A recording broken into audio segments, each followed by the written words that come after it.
that's okay with everybody, we'll go ahead and get started. So thank you, everybody, for joining us tonight. And, hey, like Tim said, we picked the only night of the past month where it's sunny. So I'm glad you're bearing with us here. And I'm Dave Bugney, incoming board chair for the Clackamas River Basin Council. And joining me tonight is Gail Shalom, past CRBC board chair, and Cheryl McGinnis, CRBC executive director, who will be assisting me in all of this. And let me get, things are moving around on my screen here. So before we get into our program, I'll cover a few items. Since its founding 26 years ago, the CRBC has worked as a non-governmental group of stakeholders to protect and improve the Clackamas River Basin and its tributaries. Their mission is to foster partnerships for clean water and to improve fish and wildlife habitat and the quality of life for all those who live, work, and recreate within our Clackamas River watershed. So on behalf of the Basin Council, I'd like to thank our two gold sponsors, the Oregon Beverage Recycling Cooperative and Clackamas Water Environment Services. We also thank our bronze sponsors, the Clackamas River Water Providers, Geological Society of the Oregon Country, Port Blakely, and Metro. We also like to thank the many individuals who have donated to support this conference, and we continue to seek additional donations, which are tax deductible. The Clackamas River Basin has been occupied by Native peoples for millennia. It was originally the territory of the Clackamas, Chinook, Molalla, Kalapuya, and other peoples, and is currently recognized as lands of the Confederated Tribes of the Grand Ronde, the Confederated Tribes of the Warm Springs, and belongs to other Native peoples who may not be federally recognized. We thank those who came before us for their stewardship of these lands and waters, and those who continue to steward them now and in the future. We're gathered for this journey down the Clackamas to learn in-depth information about the basin and its connections to Oregon as a whole, to connect with each other so that we can support our mutual efforts to protect and improve the Clackamas River and its tributaries, and to have some educational fun. So CRBC is partnering with the Environmental Learning Center at Clackamas Community College. Workshop attendees will receive a signed certificate of completion for each session. If you'd like a certificate of completion, add your contact information to our Journey Down the Clackamas Conferencing Networking Google Sheet and indicate you'd like a certificate in the G column, and we'll forward your contact information to Clackamas Community College. So I'd like to share a few ground rules before I introduce our special guests. Please keep your microphones on mute unless invited to participate, and you can keep your cameras off if you like. That will help save us bandwidth for our presenters and generally reduce the carbon footprint of our meeting. So we'll have two presenters this evening with a brief Q&A after the presentation. Please type your questions in the chat and we will select questions from there. However, if your question is long and or complex, please feel free to ask it in the audio, and feel free to send direct chats to friends you're seeing in the participants list. So now we'll start our presentation for this evening. So please remember to type your questions in the chat, keep yourself muted, and we'll answer questions at the end of the presentation. So the webinar will extend to about 7 p.m. plus or minus, with questions afterwards.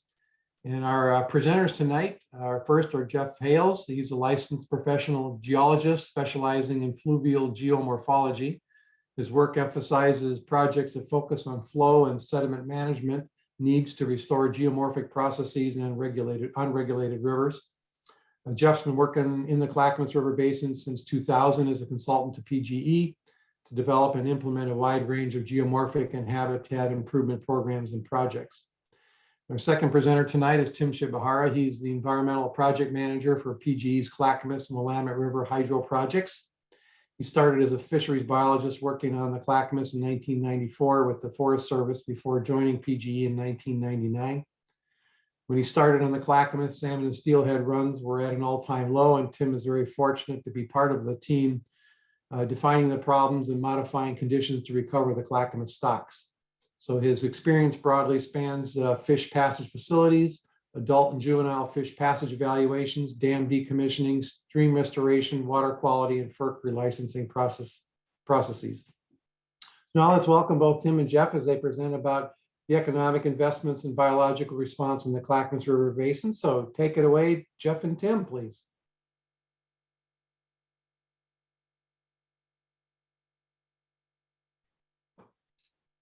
So Tim and Geoff, you're going to want to put it in presentation mode if you can. And Tim, you're also on mute.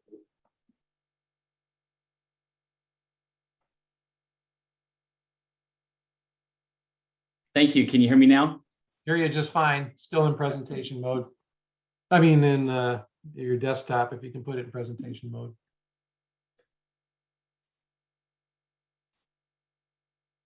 Let me try again. Sure.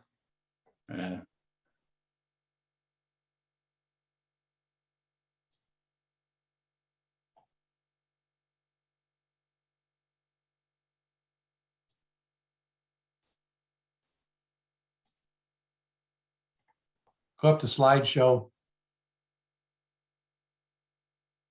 on the top. I apologize. Sorry. There's what I'm seeing here is not the same as what you're seeing. Oh, okay.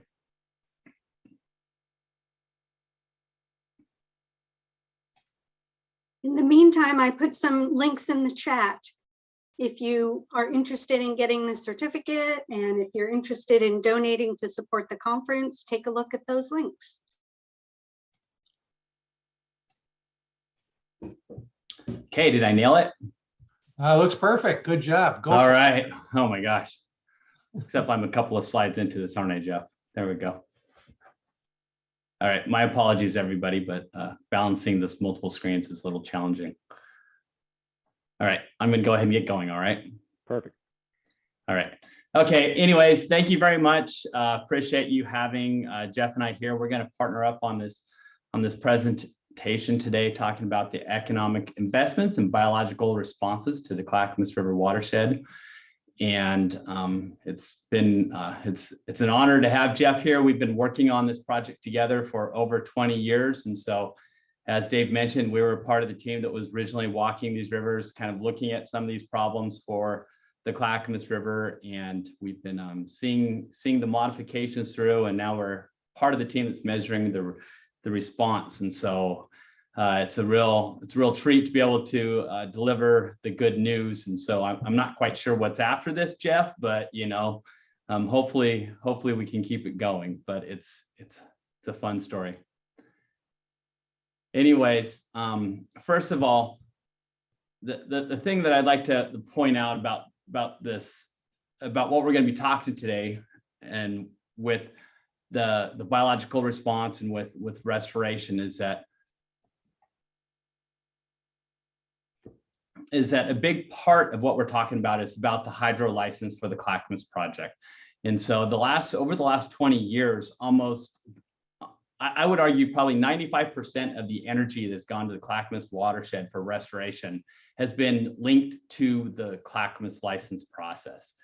What this license process allows PGE to do is it allows this Portland General Electric to operate the facilities in a predictive regulatory environment and make long-term passage and habitat improvements and mitigation into this watershed. And it gives us the ability and the commitment to operate for over 45 years. And so in many ways, what this does is this brings the standards and criteria up to date for this hydro project that's been in operation for many of these have been operating for over 100 years. And so this license process involves a lot of signatories, over 32 on the Clackamas license, which is regulatory, tribal, local municipalities, and NGOs such as the Clackamas River Basin Council, which was a part of this. And so the primary things that Geoff and I will be speaking to is hydrofish passage, habitat mitigation, and in-stream flows, because I think that relevant to what we're talking about today, these are the main components of the license that are going to be of interest to folks here.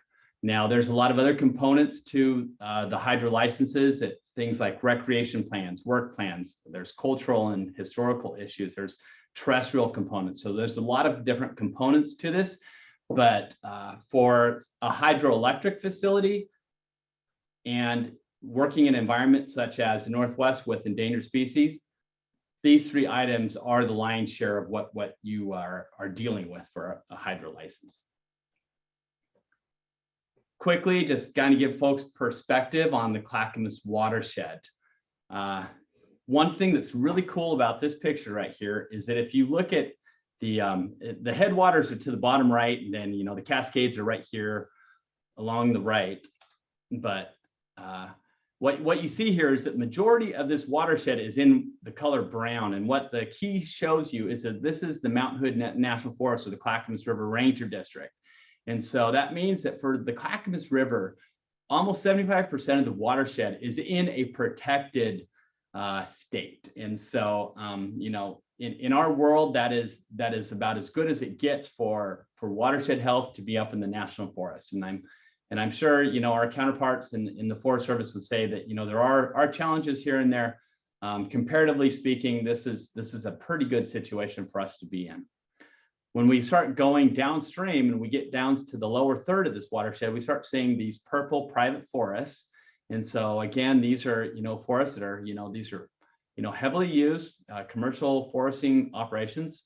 And again, we have some impacts. We have a lot of harvest going on, but overall, it's it feels like much of the processes are still intact for that watershed. But then as we start going down the lower Clackamas, we start getting more into the private, the urban area, and even down into the industrial areas of where we almost get down to Oregon City, down the lower Clackamas area. And so, as you can see by my pointer here, let me get a pointer picked out here for me. The Clackamas Hydro Facility 3-dam complex is right here, kind of in the lower third of the watershed. So this, in many ways, is like a gateway that all upstream migrating fish come through, and all downstream migrating fish, smolts, are going down to out to the ocean through this 3-dam complex. Also, right here on the Oak Grove Fork, Geoff will be speaking to a facility there called the Oak Grove Powerhouse, and so Harriet Dam is located right there. And there's a 5-mile reach right here at the lower Oak Grove Fork that also has what we'll call anadromy, and that's what the green line represents here, is kind of the points of anadromy in the Clackamas watershed. And Geoff will be speaking to that in the upper watershed. And of course, PG also owns Timothy Lake, which is his storage reservoir all the way at the top. But for the most part, I'll be speaking pretty much about this area down here, about the hydro facilities. Geoff will be speaking a lot about this fork right here, as well as some gravel augmentation projects that are going right here in the lower Clackamas. 3 species, we have steelhead, Chinook, and coho. For the most part, everything in the upper Clackamas is wild. We do have Skamania stock hatchery steelhead in the Clackamas River, which are, as we'll talk about later, are all confined to the lower area for recreation purposes. We do get some hatchery spring Chinook up to this point. Everything in the upper Clackamas is a wild fish sanctuary, so we don't see a lot of hatchery fish passed upstream. We don't pass hatchery fish upstream, I should say. And 2 runs of coho, early run, which is an introduced stock, and a late run coho as well, which is the native stock that runs later in the winter. We are starting to see increased populations of lampreys, and some fish passage improvements have been made as well.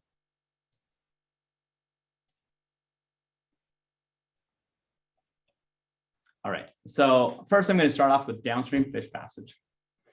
So, sorry, I'm trying to just modify some things on my screen right here so I can see the people are in the way. All your faces are in the way of what I'm trying to read. So the issue that we had on the Clackamas hydro facilities is that, as you can see from the reservoir diagram that I have right here, the lower right is flow coming instream into the North Fork Reservoir, and then we go through this 3-dam complex: North Fork Dam right here, Faraday Diversion Dam, Faraday Lake is right here, and then River Mill Dam. And so fish that come into North Fork Reservoir must pass all 3 dams in order to securely get downstream to migrate out to the ocean for their life history process.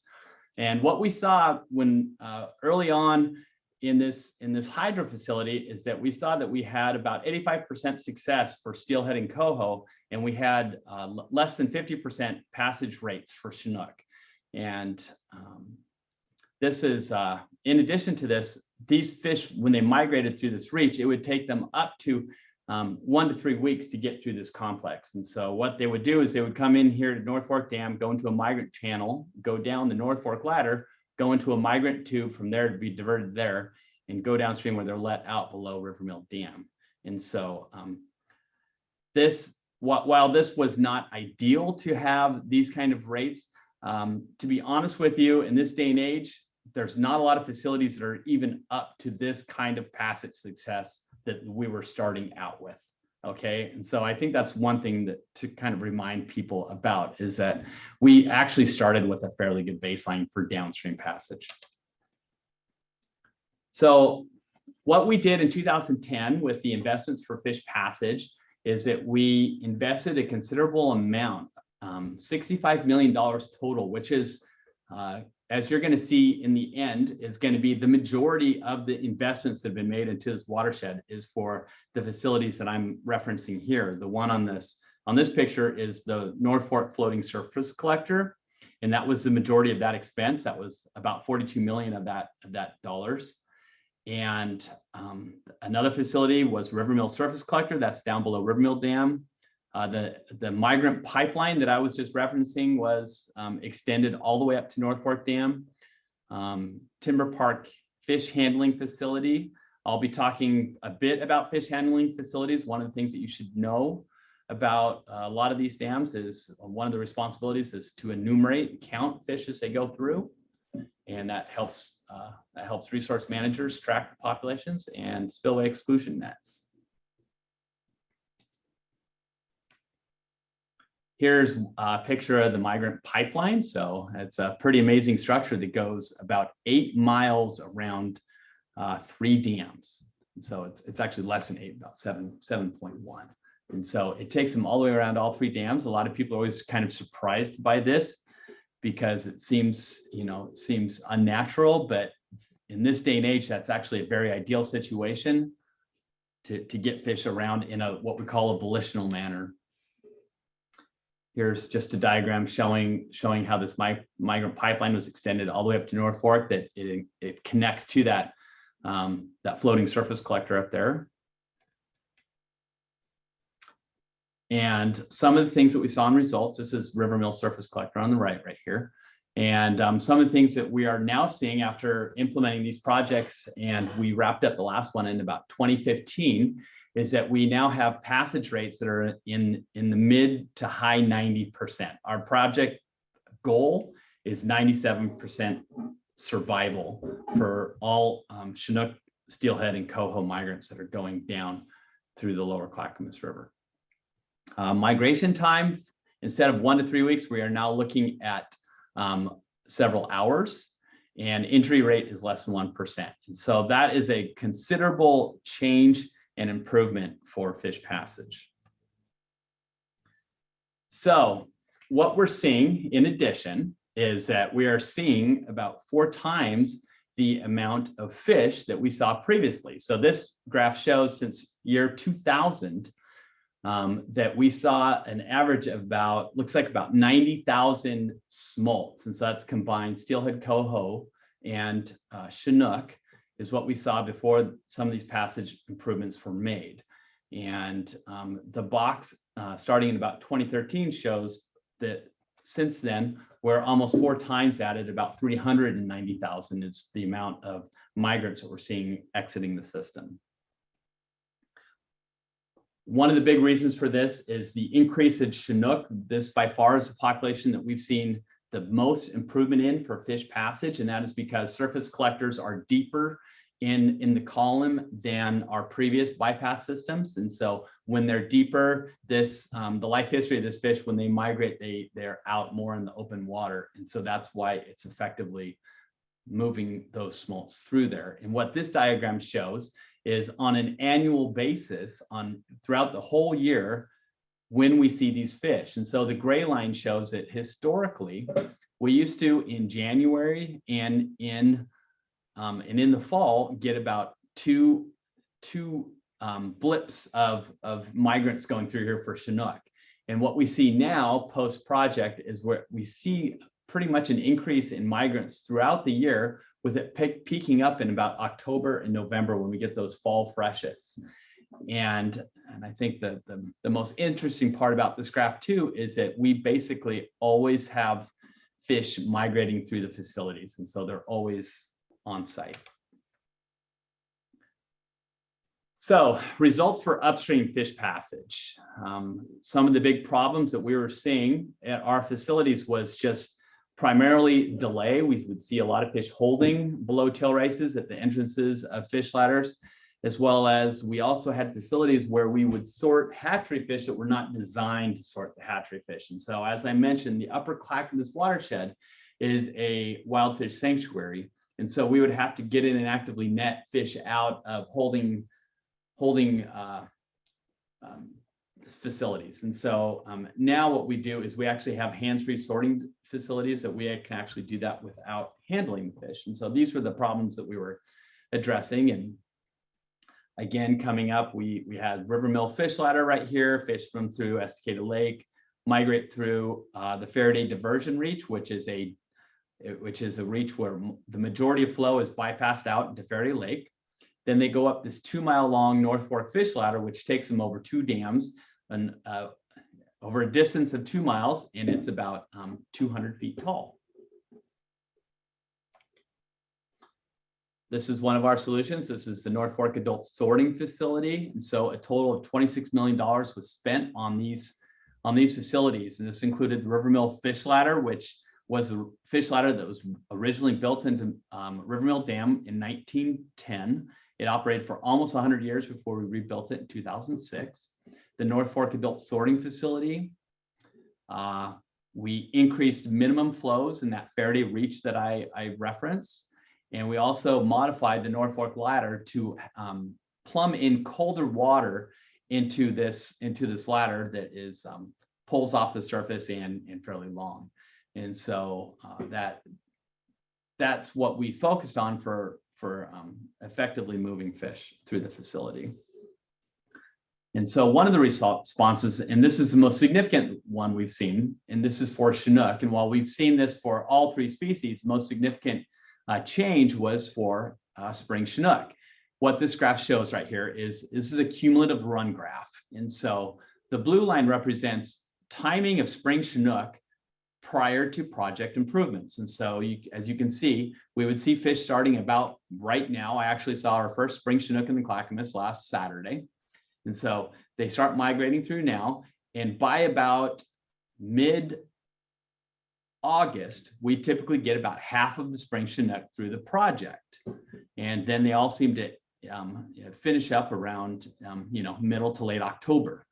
Well, what we've seen since making these changes of those facilities that I just mentioned is that we now have a run advancement of almost 25 days. And so spring Chinook moved through the facility almost that much earlier for the 50% time. And for the 75% time, the advancement's been about 30 days. And so here's the date of mid-August for 75% run timing date. And it historically used to be mid-September. And so the really cool thing about what this means for spring Chinook is that through the radiotelemetry studies that Maggie, who I know is listening here tonight, which I saw her name up, which she has been performing for our team, is that we see that for every month advancement that we get fish coming through the project, we see them moving 6 miles further upstream.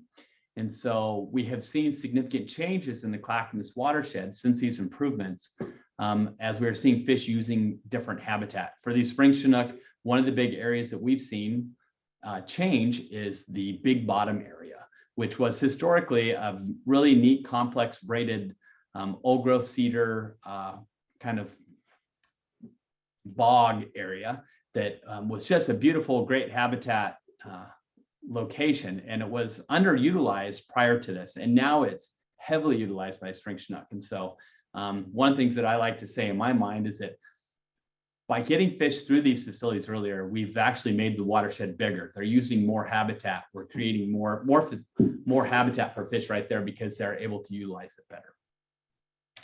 One of the other really cool things that we found with this change in the facilities is that right here we have the ODFW pre-spawn mortality surveys. And so ODFW on a regular basis goes through the Clackamas Basin to look at the amount of fish that die prior to spawning.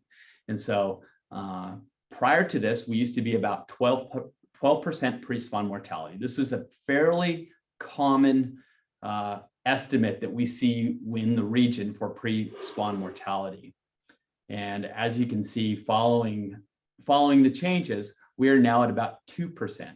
And so we have, that's a significant increase.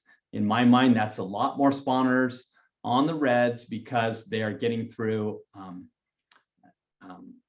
in a better way. And what the reason that I attribute that to, in my mind, is that the advancement when you're coming up in a colder time and you're not holding, you have less time for fungus to develop and any kind of disease, and you're getting to those colder headwaters sooner in the year, as well as I believe that our fish passage facilities of not needing to net fish and allowing them to make a water-to-water transfer to make that for us to sort the fish. And what we do is we sort the hatchery fish out at that adult sorting facility, basically by fish kind of going through aquariums with different flumes and shoots. And so we do not need to handle them, and it's a fairly benign process. I've got a lot of data here, and so just what I wanted to point out with this one. I know, Geoff, you're like going, come on, Tim, hurry up here. I'm getting towards your time. So what this was, I just wanted to reference really quickly that, you know, variability in spawner populations with returns of adults it's a pretty common thing. And when we went back and compared the spring Chinook populations to the Willamette Chinook populations to their historic means pre and post project, what we've seen is since the changes that we have now kind of flipped the curve, and we're now consistently above the Willamette project. And we've seen this throughout all the watersheds that we've contrasted through that have wild Chinook populations, is that we're above the mean. And so that to us, from that regional perspective, shows us that this is not just something regionally that's occurring with better returns and healthier fish and different timing. Is that we're actually we've hacked the system and we're improving migration for Chinook. I think lastly here, I believe this is my last slide before I hand it over to Geoff, is just looking at the spring Chinook population since we've been counting since 1958. Just a really fun trend to look at the historic populations, what they were like during the earliest periods of, you know, heavy dam construction, high fish impacts for passage. We had ladder failures. We had a lot of egg taking operations for hatcheries. There was a lot of overharvest. Then we started bolstering these populations up with hatchery fish, and we saw kind of a new normal. And then we started excluding hatchery fish, and we saw another new normal where it definitely was peaking up. And one of the things that I think that we've seen since 2015 and in our most recent trend is we're not seeing these low dips that we historically used to see. And so it feels like we're really turning the corner to a new normal for spring Chinook in the Clackamas Basin. Geoff, I'll go ahead and hand it to you. Do you want me to stop sharing and let you handle it? Yep, that'd be great. Thank you. All right. So we'll deal with this quick little transition here. I'll try to make this as seamless as possible. Hope you do better than me. I'm working on it.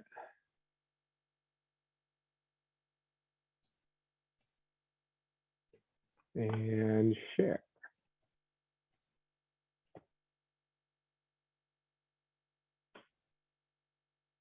I think it's doing the same thing it was doing for you, Tim. There we go. How's that? I think this is the new world we're in. Looks I think good, so, Geoff. too. Thank you. Looks perfect. Great, All right. thank you. Okay, so we're moving and transitioning from Tim's fish passage at fish hydro facilities to habitat mitigation and in-stream flows, but again, centered on the hydro facilities. And two of the largest restoration programs that are tied to the license are on the lower Oak Grove Fork and the lower main stem.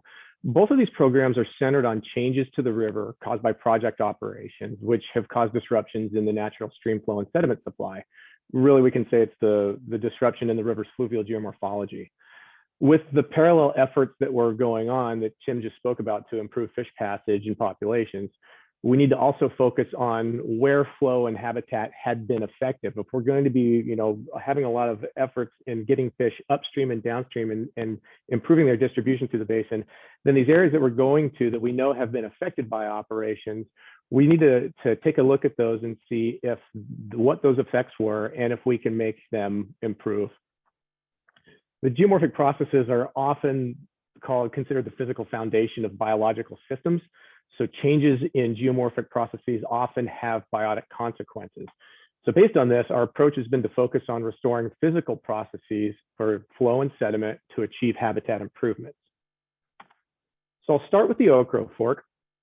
And as Tim kind of showed on the same basin diagram earlier, we've got the watershed outlined in red. It's approximately 140 square miles, and it's located about 30 river miles upstream from Estacada and from those lower PGE facilities of River Mill and North Fork. It has two PGE facilities on it, Timothy Lake, which was constructed in 1957, the dam was, when that was finished, and Lake Harriet Dam, which was done much earlier, farther downriver in 1924. And the focus of this particular restoration effort and investigation is on the lower Okro Fork, so below Lake Harriet. It represents the anadromede of the reach. So there's about 5 miles below Lake Harriet Dam that we're really focusing on from the lower Okro Fork to the Clackamas River confluence. Excuse me. So prior to facilities construction, the Oak Grove, which I have shown in my exploded view here, just a little bit onto the exploded view on the left-hand side of the screen, that represents the green line.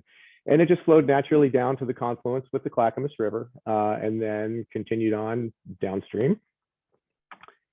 And following the completion of Lake Harriet Dam and the diversion, flows of up to about 600 CFS were diverted near continuously to 3 links, which left the lower Oak Grove Fork, that green segment, dewatered, except for a little bit of natural tributary supply. And when the diversion was off or during high flow events, when reservoir inflow exceeded the diversion capacity. The unregulated condition, like I showed on the previous slide, was just the green segment down to the blue segment. But now when flow regulation started in 1924, that's illustrated by the black line. And from Lake Harriet Diversion Dam, that's the Frog Lake pipeline that goes to the powerhouse at 3 links. And in 1924, all flows nearly continuously were diverted up to 600 CFS.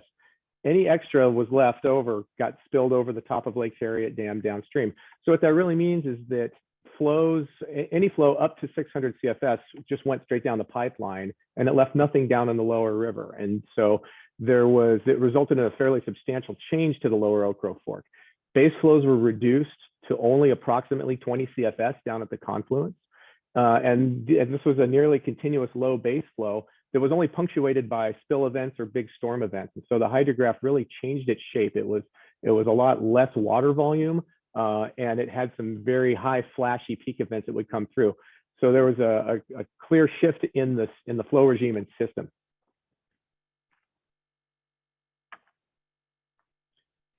So the physical issues with Lake Harriet Dam and diversion are twofold: flow diversion and sediment trapping. Now, with sediment trapping, all the sediments that are supplied from the upper watershed and the upper basin that would otherwise be transported through the system, like on a conveyor belt to the lower Oak Grove, was now blocked by the Lake Harriet Dam. And on top of that, there were flow diversions with flow going down the pipeline. And I've mentioned that flows up to 600 CFS would get diverted. Well, this flow range that was being diverted and removed from the lower river proved to be a very important flow range. And these flows provided access to first, they provided a lot of access to a robust side channel network downstream. The range of flows in that sort of 0 to 600 CFS would in unregulated natural conditions, have a distributary network of side channels watered up year round, which provided very important off-channel habitat. But with the flow diversion, these side channels became cut off. Most of them lost a lot of their water and sometimes only flowed intermittently if they flowed at all. In addition, we had a reduced sediment transport frequency with just the amount of energy and flow that was missing from the system, whatever leftover sediments that were downstream and not getting replenished, they didn't transport nearly as often as they did.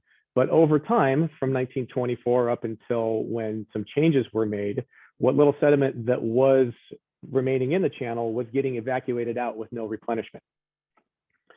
And then on top of that, the natural hydrograph patterns that were altered with the flow diversion in that 0 to 600 range, they provided very important key signatures for fish timing, for migration timing.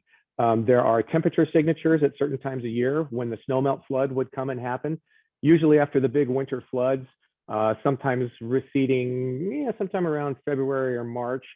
You'd had a little bit of a quiet period until temperatures started to warm up and the snow started to melt. That would cause the hydrograph to rise up again, but it would be at a much longer duration at a fairly moderate magnitude, which would have cold water, which keyed fish on, hey, this is time for us to make a move. It also has some ties into terrestrial species, to riparian vegetation for timing of seed dispersal. So really that 0 to 600 CFS, with that being diverted from this lower Oak Grove Fork channel, there were some big changes that were happening downstream.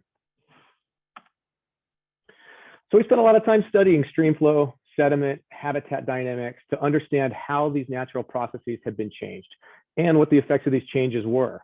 Understanding that each of these had been impacted, we worked really hard to develop objectives for restoring each of these. They're fairly obvious if you think about them. Well, we've diverted a lot of flow. We want to put water back in the channel. We've blocked sediment at the dam. Well, we want to put sediment back in, and we like to reconnect the side channels. These were really important key things that we saw. But really, the question is well, how much, how often?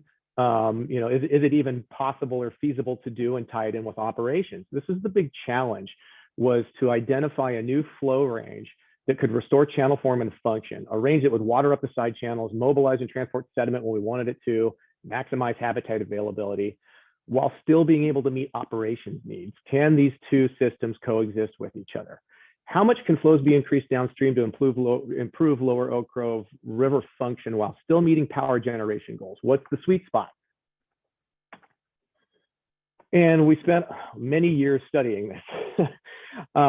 And based on these studies and findings of each of these components individually, and yet trying to synthesize them together on how they work as a system, we developed a series of actions to improve flows downstream that, one, would offset geomorphic and habitat impacts, while two, allowing operations to continue at an acceptable level.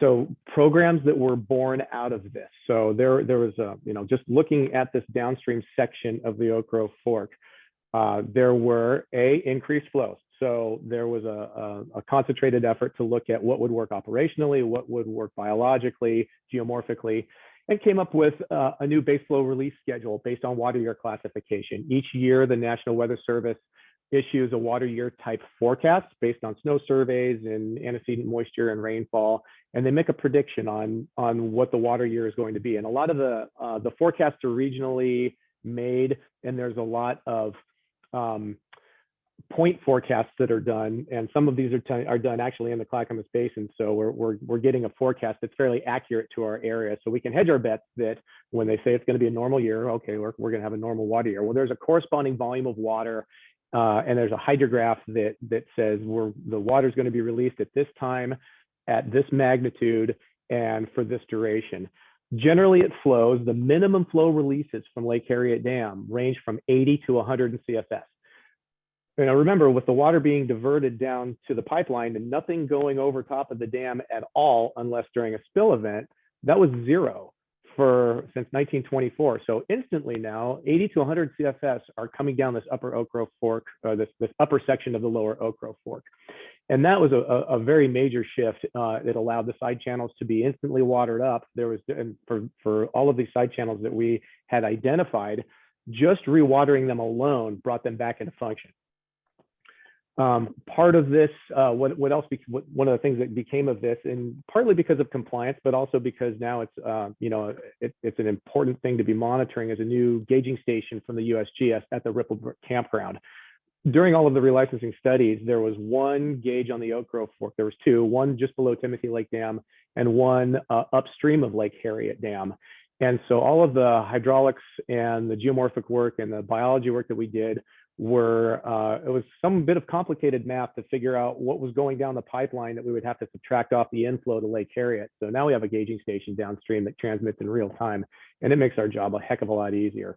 But it's really neat to be able to compare the new flow regime, basically the new flow regime starting from 2012 and continuing on today, with what was happening previously, and just seeing those hydrographs side by side, it's a pretty impressive volume of water that's coming down. And I'll get to what the punchline is in just a minute. One thing that kind of bites about it, Geoff, is that it was a lot easier to survey that reach when it was dry. it was like walking up a sidewalk before, and with just a little bit of water in the middle. And at 100 CFS, it's that level where you have to be, selective about what areas you cross the stream at. And so maybe that helps give people a reference of what 100 CFS feels like in a reach. I've got a slide in a couple that'll kind of compare and contrast that. And I did see that Jack Williamson from the Forest Service was signed in on the talk tonight. And I think Jack's sitting there nodding his head because he's walked up and down this channel dozens of times, and now he recognizes the challenge. So I'll take the trade-off though. I much prefer to see this volume of water coming down, and it makes it a little more difficult for me to walk in and out of the channel. But the benefits that we get out of it are pretty staggering. And that's one of the things that, Tim had said, that, he and I have spent, over half of our careers working on this channel. And it's a pretty watershed moment in your career, no pun intended, to be able to see these changes get implemented and such a major physical change happen and a system-wide response. It's been pretty rewarding, and I feel pretty fortunate to have been able to see that.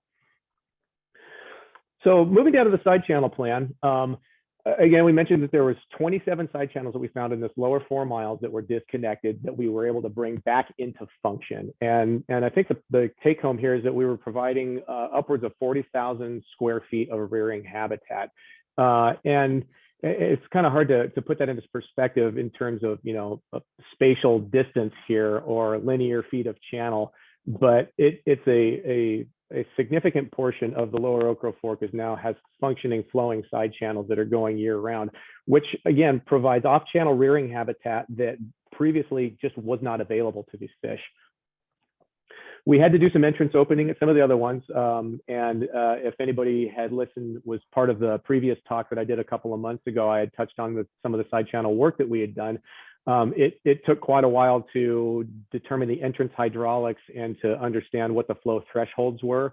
Again, part of a multi-year study and multiple monitoring events to know what the correct elevation to open these up to. Some of them were done by hand, and a handful of them we had to do mechanically. But these, accessed several thousand feet of additional side channel, and so it's the short-term disturbance was really worth the long-term benefit that we're getting out of these. And we and with most of these plans, we have a fairly robust monitoring program that goes with them for fish use and for habitat area. And there's compliance measures that have to happen as well. The license says that a certain I think 25,000 square feet needs to be maintained, at least 25,000, and then there's threshold events that trigger going back and making inspections and making sure they stay open. But it's a commitment to make sure that these side channels stay open based on how important they are. A couple of other programs that we have was the main stem habitat plan that had 2 major components to it: habitat structures and gravel augmentation. So in addition to adding more water and restoring that side channel habitat, putting sediment back in the channel was one of the major physical changes that happened on the lower Oak Grove Fork, was that sediment was blocked.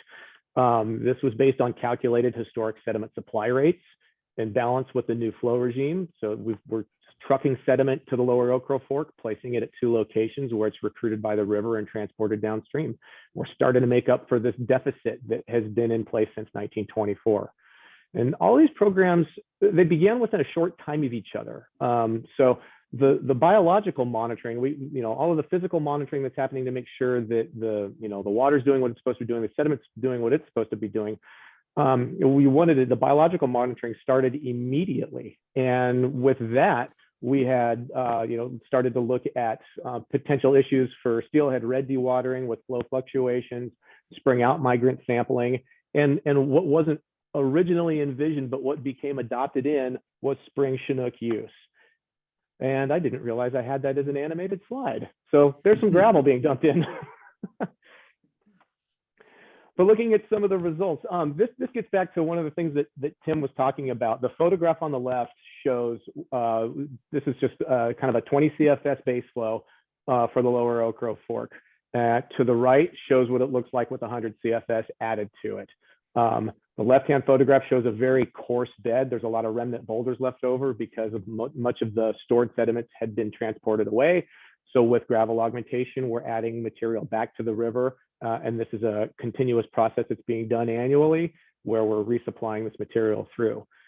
So from the fish side, despite having very little water under regulated conditions, the steelhead and the coho, they adapted pretty well. They still use the Okro Fork pretty well. Both populations are showing a positive response to the new flow regime, but the and some of the more technical measurements in terms of looking at we're trying to see just how well those fish are responding. Not so much of a change in their population dynamics. They're starting to get a little bigger. We're giving them a better, happier place to live in, and probably some better macroinvertebrate production, so they have more food to eat. So they're responding nicely. But really, the big prize to this turned out to be spring Chinook showing up for the first time ever recorded, and their numbers are proportionally off the charts compared to steelhead and coho. The Chinook were absent from 1924 to 2013, and now represent 27% of the total anadromous fish produced in the Okro Fork.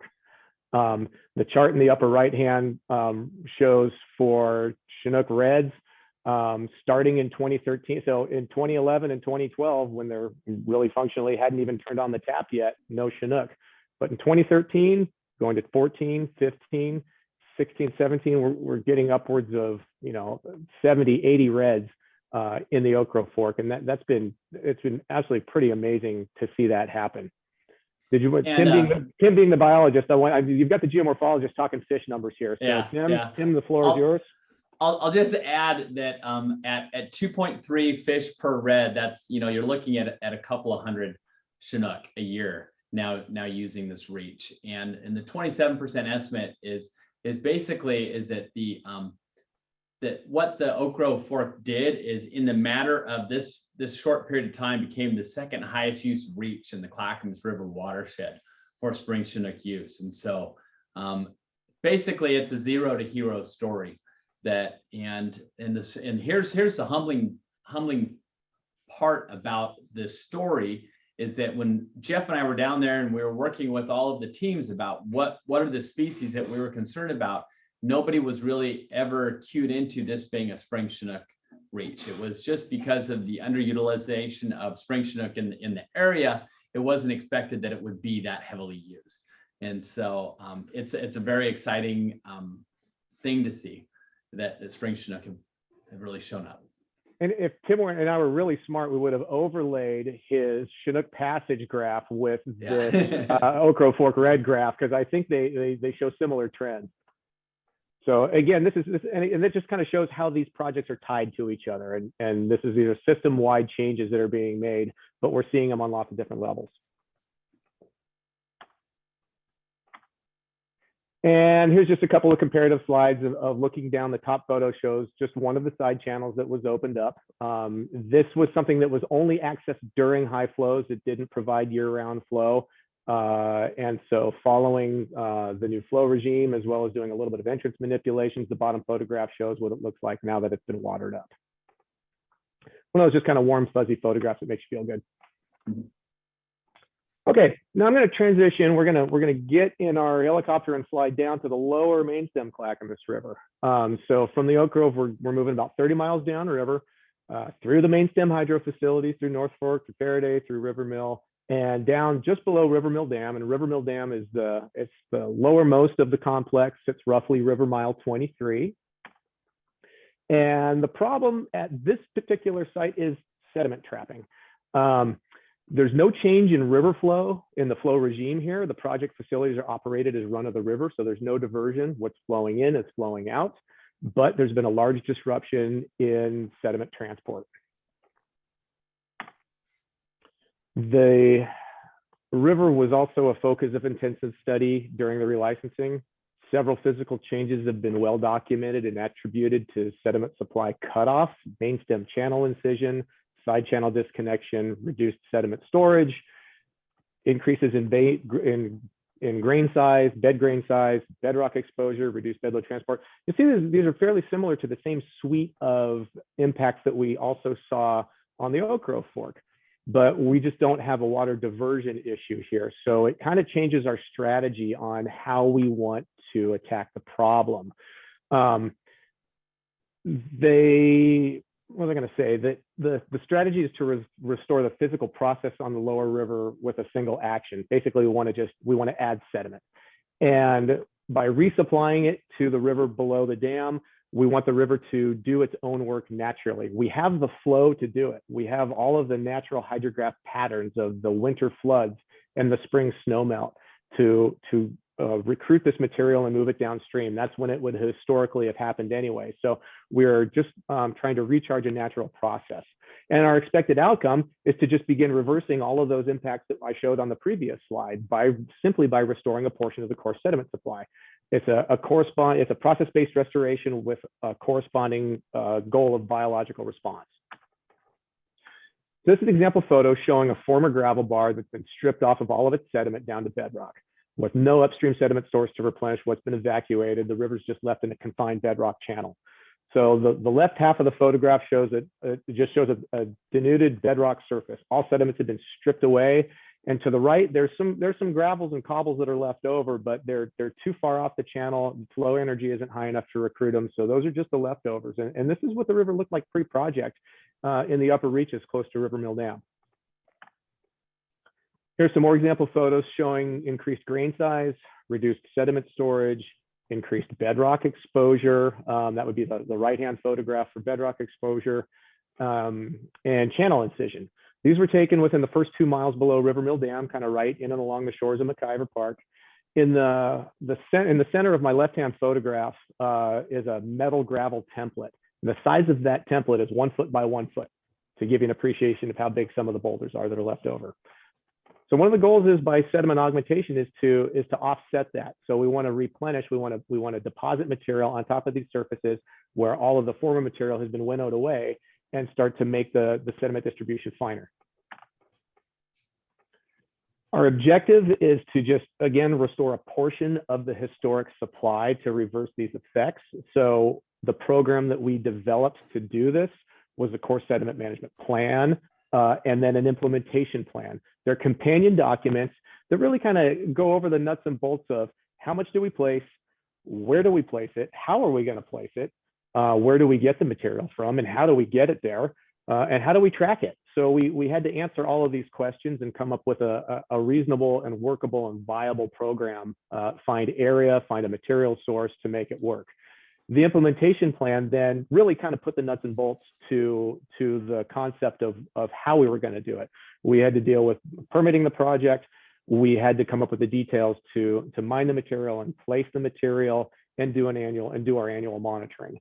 Now, the fortunate thing with this is the material is mined from an adjacent terrace that's 160 feet upslope of the placement site right below River Mill Dam. It's PGE property, so the material doesn't have to be purchased commercially. It doesn't have to be trucked on the highway. It's literally mined from an upstream source. And these are historic remnant Clackamas River gravels anyhow, and we're getting them back down into the river. Mind you, they're probably 10,000 years old, but still, they're fluvial gravels and they're going right back into the river.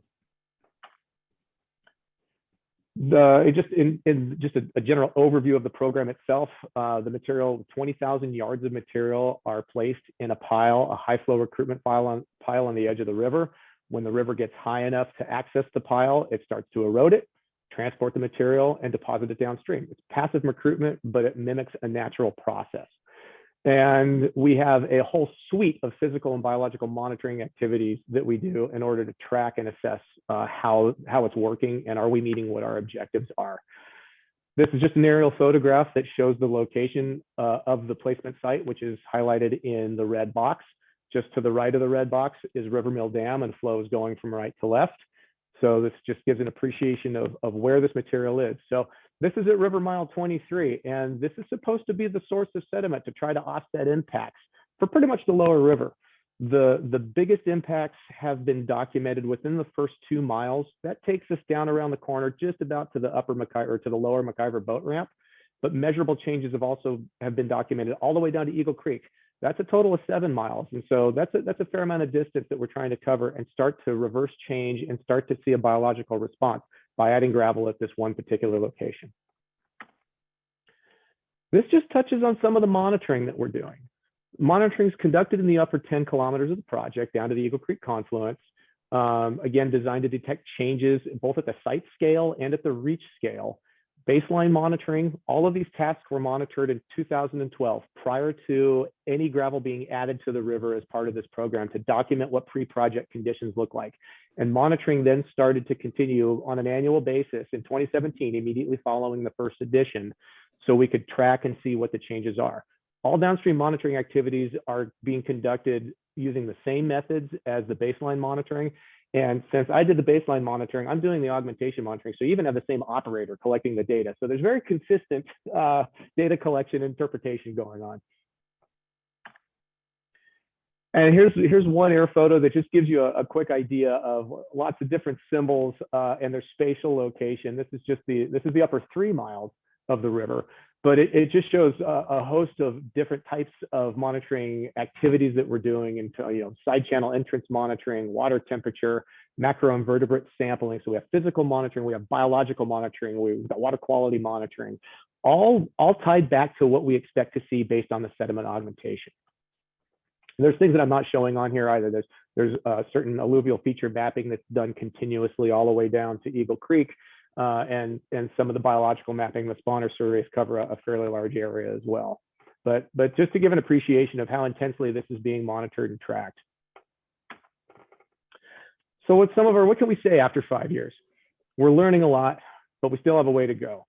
We have to temper our expectations by recognizing we're only 5 years into a restoration program that's offsetting changes that occurred over a 100-year time span. So, it's encouraging because the process is working. Sediment's being recruited and transporting the way that we designed it to. So that's really exciting. And our results are starting to show that it's depositing where we want it to. The upper photograph, the upper right photograph taken in 2012 as part of the baseline is on an established photo point, and I reoccupy that every year.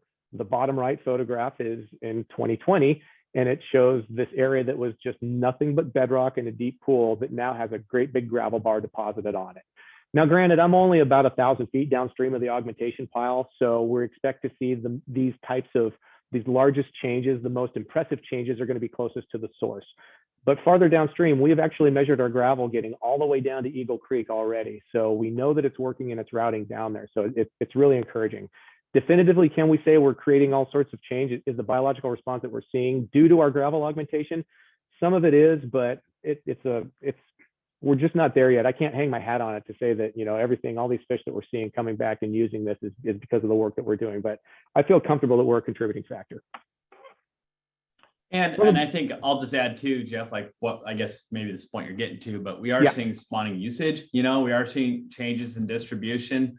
Don't know if we're just pulling them from, one good spot to another, spot for the moment, but we are seeing changes. Yep, that's it. The winter steelhead and spring chinook are utilizing our fresh gravel that's out there. Every time the mappers go out, they see fish on these fresh deposits, and even there was 1 year 50 reds were mapped right next to the gravel augmentation pile. The number of reds and fish appear to have slightly increased relative to our baseline data, but our data are limited. And so, and looking with some of the North Fork Dam counts, some of these haven't really increased since the implementation of the gravel program. So I can't say cause and effect here. So we still have to temper our expectations. But you know what? Gravel augmentation is a life of license requirement. And I'm just going to end it on, I'm excited to see what's to come, because we're seeing some pretty cool things just 5 years in, and I'm encouraged. And what you may not be able to see, but in the center of this photograph, is the outline of a Chinook sitting on a red right here, and that's right at our gravel augmentation pile. And so with that, I'm gonna turn it back over to Tim, because we just focused on things that were happening, two really big efforts that were happening, at PGE facilities, largely due to operations. We can see what's happening. This is why. Were you able to stop my sharing there, Tim? I believe so. I think you did. Look at you. I know. Nice job. Good job. Yeah, but there's plenty of other programs that are going and contributing to the response that we're seeing. So with that, Tim, it's back over to you. All right. So do I look okay? You look. That's good. Yeah, you do. All right. Okay. Good. All right. I think I need to go quite a ways forward, don't I? Apologies. Just wrong slides. Where is our spawning Chinook? There we go. Okay, so wrapping up here, going to kind of bring all this home, and I'm going to talk about our restoration partnerships that we have in the Clackamas River watershed. And so there are a bunch of items that were.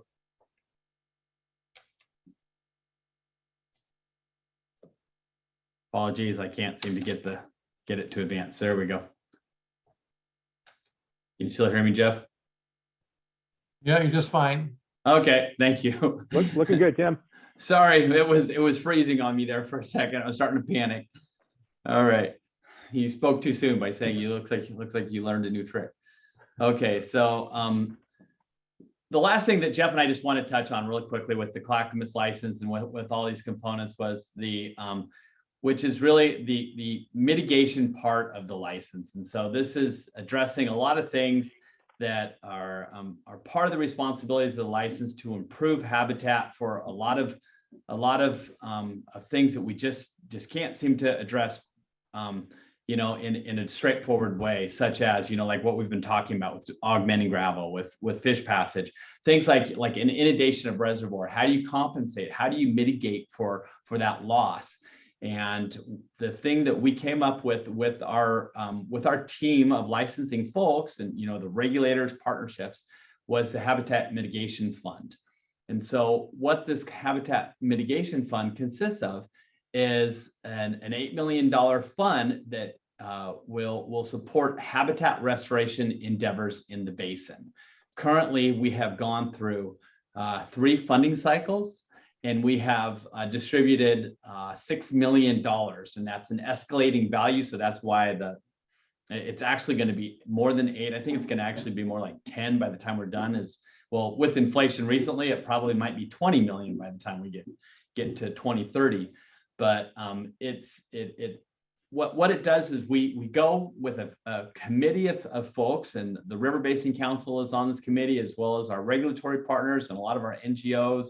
And what we do is we go through and we review a bunch of proposals for these habitat projects, and we dedicate, you know, the top projects to these restoration programs. And so the goal of these programs are for anadromous and resident fish. And to date, in the 3 funding cycles that we've done so far, we have completed over 30 projects. The intent of showing you the map here is this is again the Clackamas watershed, and you can see there's a handful that are in the upper watershed in the national forest, but the majority is focused in the lower Clackamas River. Some of the primary reasons for that is this area has from biologists and an ecologist point of view, some of the greatest impacts and some of the greatest needs. And I guess on the flip side of that is some of the greatest opportunity to have that ecological uplift by improving the you know, things like large wood, things like improving culvert passage, things like addressing tree plantings, riparian areas health, things like that. The cool thing that I like to discuss with this is that these restoration projects have the ability to leverage outside dollars. And so while a program might receive, say, $300,000 from the Clackamas Habitat Fund, they are going to, on the other side, bring a partnership of an additional, probably at least double that amount into the program by being able to leverage with other grants. And so to date, we've leveraged over $8 million in addition to the $6 million that's already been distributed.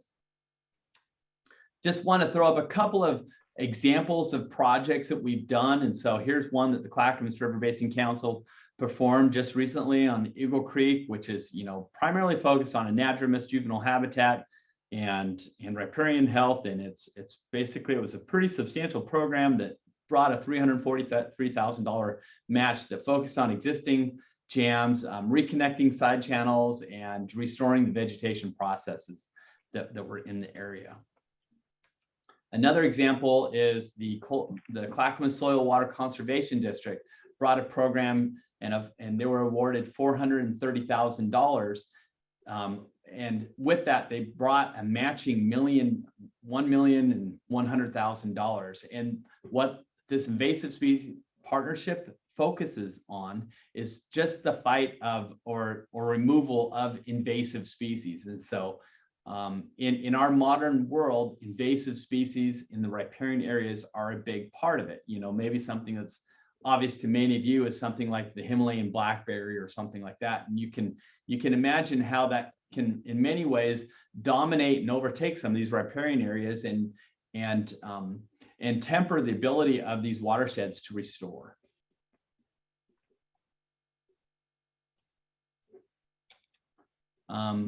Another great project that was accomplished with a big group of Oregon Wildlife Heritage Foundation. McBain was part of this, Aquatic Contracting, Forest Service, and BLM there's been a series of projects have been done at the head of North Fork Reservoir to improve spawning habitat. And this one there's been a very strong relationship with improved both complexity and use for spawning and for juvenile abundance. And so these are areas that, in many ways were pretty easy to demonstrate that there was a very quick response, being that there was very limited use in these areas without the complexity in these areas. The reservoirs, unlike what Geoff was referencing earlier, as you can see from these pictures, are very sediment rich because they're traps. Yeah, they are. They're gravel traps, and they're keeping it all there. Well, we're kind of doing the flip side of the gravel augmentation program, where we're just trying to capitalize on this and give some complexity around it so that the fish can use it. And so just another great example of a very successful project. I'd like to also just kind of remind folks about a great project that was actually not part of the Clackamas Habitat Fund, but part of what was a mitigation opportunity for our PG's water quality certification. There were many actions that we could take to address temperature issues in the Clackamas River. Reservoirs are great solar sinks, and they really changed the temperature timing of how water moves down river. But they're very difficult to address. And while the temperatures aren't horrible for fish, they change how rivers distribute temperature. And so addressing this through this Shade Our Streams program that the Clackamas River Basin Council did a heavy lift on this in 2012. And what they did in partnership with PGE, meaning that Cheryl and team did all the work and we helped fund it, is they planted over 30 miles of riparian habitat in the lower Clackamas River watershed. And yeah, it's a hats off effort, and I'm pretty sure that it's the envy of all the watershed councils in the Pacific Northwest, because 30 miles of plantings is no laughing matter. It was a big endeavor. It's not just a matter of going out there and planting, but it's treating the invasives, it's planting the plants, it's watching them for 3 years. And so there were some really fun numbers out of that they accomplished with, I believe, like over 450 plants distributed over a 6-year period, and just overall, just an impressive program by the Clackamas River Basin Council to implement this. And so maybe just kind of wrapping back up, the economics of what we're talking about here with the Clackamas license. These 4 projects, these 4 main things that we discussed today, that Geoff and I discussed, was a combined just capital investment of about $104 million, which is a considerable financial investment since most of this has happened after 2010. Okay, so other than the River Mill Fish Ladder, this has been a major change to the Clackamas watershed, and probably one of the biggest things to hit it, since we started putting dams in, over 100 years ago. But the cool thing is it's maybe just to kind of close it up, is that we're part of the group that got to look at what identifying the problems and kind of trying to solve it. Now we get to be kind of at the helm as we're delivering the product or the message for how things are changing here. But it's this is a great investment for a resource that gives PGE resource to deliver carbon-free energy to the Pacific Northwest. And I think it's a great job to be able to take and make these investments to try to help this watershed that I think that many folks in the region are looking to for ideas on how they need to be addressing their watersheds. And so I think that you can see that the majority of investments here is in the hydro facilities, in the capital of it. And in about 10 million of it, a little bit greater than 10 is in the habitat part of it. But I think that what we have here is Kevin Costner situation, with Field of Dreams, right, Geoff? If you build it, they will come. They will come. Though there's a lot more fish, the basin's bigger. We're putting fish into bigger places. We have a lot more juveniles that are going downstream. And many of these life histories, especially the coho and Chinook, they're looking for these habitats downstream, and they were not present before. That not the numbers that we're seeing now. We're seeing them now, hundreds of thousands of them that are leaving these dam facilities, and they're needing these habitats downstream to distribute to and overwinter in, and everything else that goes along with the complexity of the ecology of the lower Clackamas River. And so, Geoff, did you have any final closing statements as we wrap that up? No, I don't think so. I think you just kind of came full circle with that quite nicely. It went off as designed. Well done, sir. Yeah. All right. So with that, David, I can see you're coming off mute. And so, if folks have any questions, that's fine. But being it's the only non-raining day of the last month, I can see how folks definitely want to get out to enjoy their porches and pizza and beers. Yep. So does Gail, anybody have any good questions for our two speakers for tonight? Yeah, we have a few questions here. I think the first one's probably going to be for Geoff. You mentioned gravel being placed from the adjacent terrace. And in addition to that, is there any gravel that gets recruited naturally on a regular basis? And by what process would that be? Or is it really only this mechanical deposition of gravel? And if it is mechanical, is it going to be ongoing over a number of years, the augmentation? Yeah, okay, so maybe we'll work backwards. So the gravel augmentation program is life of license. And so that's something that's going to continue until the next license renewal at least. And that's 45 years. 45 years. So we are feeding the beast and will be doing so for quite a while. Natural recruitment, outside of what we're placing, there really isn't much natural material within the first couple of miles that is accessible.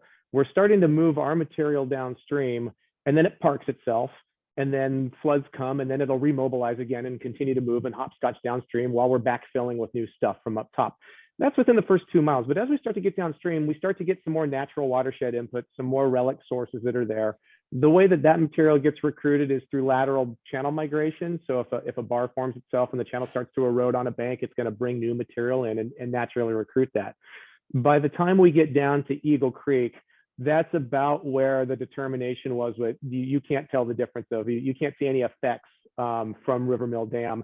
There's enough material being brought in by Eagle Creek and other tributaries to help offset those impacts. So we're really kind of focused on that River Mill Dam to Eagle Creek reach. Okay, great. What is the impact of sediment being backed up behind these dams for so long? Does that occasionally have to be removed when it builds up? And if so, is there must be a good reason, but what would the reason be for not digging those out and using that as the augmentation material? That's a wonderful question. There's so many dams that have or just run their course. They just run out of capacity. They fill up. Dams out on the Coast Range with very, very high sediment yields. They have a limited lifespan. There's some that have lasted. There's a dam called Swayze Dam on the Mad River in far northern California that I think was only in place for less than 20 years before it filled to the brim and they had to blow it up. Mm-hmm. Where the Clackamas is compared to those settings, it's lower sediment yield. There's just less material being produced in the watershed and coming downstream. So as part of this program, what we did was we did bathymetry studies in the reservoirs. We mapped the channel bottom and compared that to pre-dam topographic maps. to see just how much material is in the reservoir. That did a couple of things. One, it helps give an appreciation for, is there a capacity problem? Is PGE in jeopardy of just running out of storage space in the dam? That wasn't the case, which is really good. There's plenty of room for more material to come in. But the second thing is it gives us a way that we can come up with average annual watershed production rates. We can take the volume of material, the big wedge of material in the reservoir, and compute how much is there and divide it by the number of years from our mapping to when the last mapping effort was done. And we could say on average, 200 tons per mile per year, or some kind of unit yield rate based on that. So it gives us insights into watershed process. Okay, very And interesting. maybe to address your question too, is there any way to use that to take it to the lower river, use that as your augmentation? We've discussed that and we've scratched our heads over it, and it's a tough one because there would honestly be mitigation in order to go and harvest that gravel out of there, because we know that, like I said, we currently have projects up there that are, kind of benefiting from it. And we know that critters are going to be in there. We know we're going to have lamprey ammocetes in there. We know there's going to be fry in there. It's going to be a very difficult thing to do without putting out a lot of plumes of sediment and getting a lot of permitting to do it.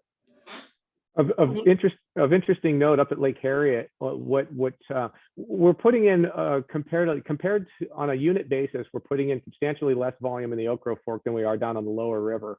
That's because sediment production rates that high up in the basin are extremely low. And looking at, you can go upstream to the upstream end of Lake Harriet where the fishing dock is, and still see the stumps of the trees that were cut in 1924, just right there underwater. So there's very little material going into that reservoir. All right, very interesting. Tim, what happens to the hatchery fish that make it to your sorting facility if they are not allowed to pass upstream? Good question.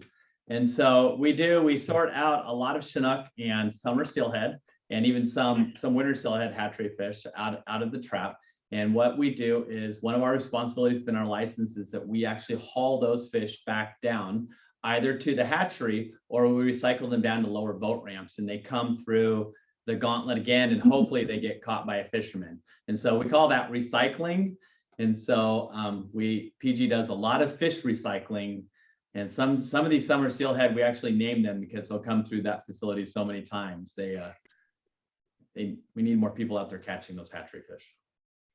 Wow, they're persistent, huh? Yeah, and did I also mention too that sometimes the hatchery use those as their brood stock, and so pretty frequently they'll use them for the for spring Chinook brood stock. Mm-hmm. Okay, so whoever wants to answer this one, you guys have done a lot of original work figuring out how to have both hydro and healthy streams and fish. Are you sharing what you've learned on a national or even an international level? I guess this is up to me, Geoff, isn't it? Well, we've talked about this. It's something that's really high on our list, and there's lots of things that we can share with practitioners, and there's a lot to be learned from what we're doing. And we think we're just now starting to turn a corner, being enough years into the program to start to see enough results where we feel comfortable sharing that, to say that there's some cause and effect. We can talk about studies that we've done to analyze issues of flow and with sediment, and that's not unique. You can tailor that to any watershed, but it's synthesizing them all together and then using the results that you're seeing. And it really should be kind of results based to be able to share that, to say, yes, we can do all this, but in addition, it's working. And we're starting to feel comfortable enough to share the it's working part. So we haven't yet. We're ready to partner on something, but yeah, it is on Tim. When are we doing it? And there's a couple of good stories there, especially with, we have very strong numbers and relationships with the fish numbers because we've been collecting them at our dams for so long. There's not a lot of uncertainty about the response for the amount of juvenile fish that we're collecting or adult timing, things like that. That's pretty cut and dry, and we know there's a very tight relationship in that. And so we do think that that's something that after a few more years, we think that we're going to publish soon. And so I think we have select stories that we think are worth telling. I think the Oak Grove Fork is another story that's a really good one that's worth telling.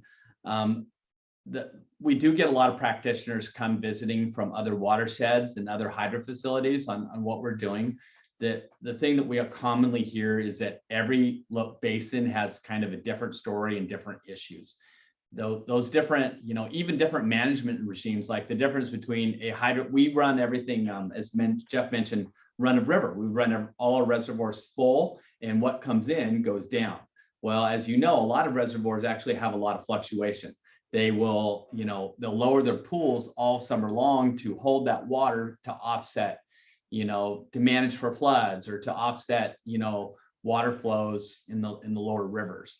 And that makes very different challenges for trying to keep a floating surface collector, stationed Floating. at 100. Yeah, floating surface collector, right? Yeah, exactly.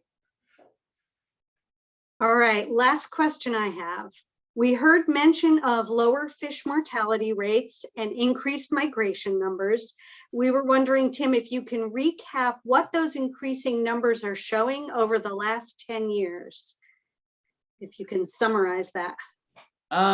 What are increased numbers showing us over the last couple of years?